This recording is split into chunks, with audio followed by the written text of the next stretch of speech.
ان کے سوال کا ایک جز یہ ہے کہ خلیفہ وقت کا خطبہ سننا اولین فرض میں داخل ہے یا قرآنی حکم کی روح سے فرض نماز کا بر وقت ادا کرنا؟ خلیفہ وقت کا خطبہ سننا دو حیثیتیں رکھتا ہے.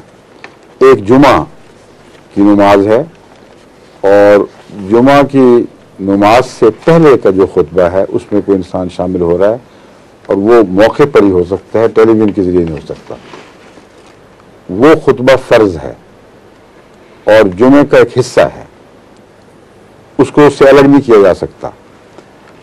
اس وقت اگر سنتیں بھی یا نفلی دو رکعتیں بھی پڑھنی ہوں تو تیزی سے جس حد تک ممکن ہو جلدی پڑھ کے فارغ ہو جانا چاہیے, اور وہ خطبہ عبادت کا ایک حصہ ہے. دوسرا پہلو ہے ٹیلی ویژن پر خطبہ سننا.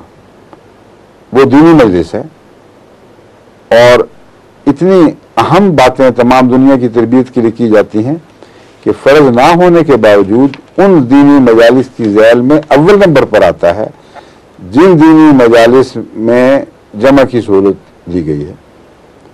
اس لیے بے وجہ مولویت میں مبتلا ہو کر قرآن و حدیث کے مفاہیم کو الٹ پلٹ نہ کریں.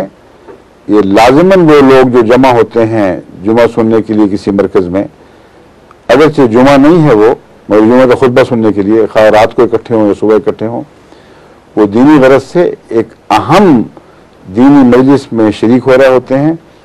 اس وقت اگر نماز کا ایسا وقت ہو کہ جمع ہو سکتی ہو تو ایسی حالت میں نماز جمع کرنا ہرگز حضرت صلی اللہ علیہ وسلم کی سنت اور احادیث کے منافی نہیں ہے.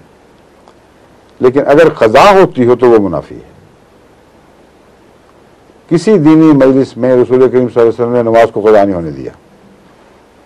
اب دنیا بھر میں اوقات اس طرح تیزی سے بدل رہے ہیں کہ بسا اوقات ایسا موقع پیش آ سکتا ہے کہ ایک شخص نے عصر کی نماز ابھی نہیں پڑھی اور خطبہ شروع ہو گیا ہے اور دن اتنا چھوٹا ہے کہ خطبے کے دوران ہی وہ مغرب کا وقت ہو جاتا ہے اس کے ہاں, تو اس کا فرض ہے کہ خطبہ چھوڑ دے اور نماز کو وقت پر ادا کرے, بلکہ اتنا پہلے ادا کرے کہ ابھی سورج ڈوبنے میں وقت ہو, ابھی دن کی سفیدی سرخی یا دھندلکے میں تبدیل نہ ہوئی ہو.